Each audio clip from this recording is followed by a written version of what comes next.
kita ng ibang bansa ang inyong karunungan at lawak ng pangunawa. Sa gayon,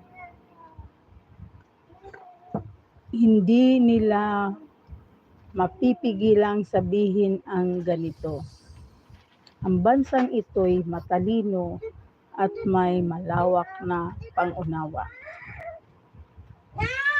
Sinong Diyos ng ibang bansa ang handang tumulong anumang oras liban sa Panginoon?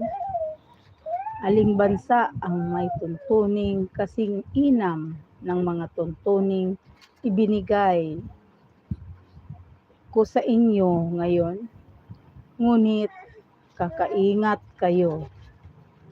Ang mga bagay na inyong nasaksihan ay huwag ninyong kalilimutan o ipagwawalang bahala habang kayo'y nabubuhay. Ituro ninyo ito sa inyong mga anak at mga apo. Ang salita ng Diyos. Salamat sa Diyos. Dumako naman po tayo sa Salmong Tugunan. Ito po ang itutugon. Purihin mo, Jerusalem, ang Panginoong butihin.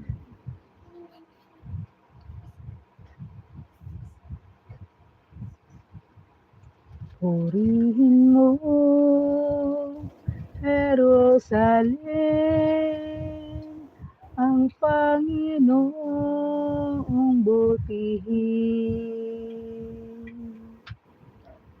Purihin mo, Jerusalem, purihin ang Panginoon. Purihin mo ang iyong Diyos, kayong mga taga-Siyon. Yaong mga pintuan mo ay siya ang nag-iingat. Ang lahat ng iyong lingkod ay siya ang nagbabasbas. Purihin mo, Jerusalem, ang Panginoong butihin.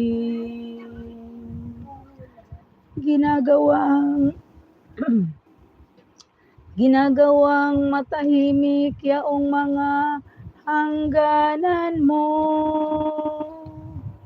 Bibigyan kang kasiyahan sa kaloob niyang trigo. Kung siya ay nag-uutos, agad itong natutupad. Dumarating sa daigdig na hindi na nagluluwat.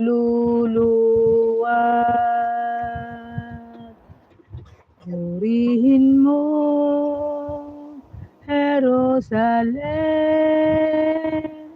ang Panginoong butihin. Kay Jacob niya ibinigay ang balita at pabilin. Ang tuntuning mga aral ibinigay sa Israel. Ang ganitong karapatan ay wala ang ibang bansa. Pagkat hindi nila batid ang utos na itinakda. Purihin ang Panginoon.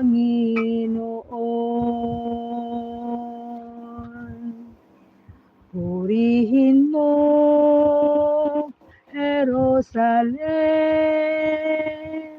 ang Panginoong butihin. Purihin mo, Jerusalem, ang Panginoong butihin.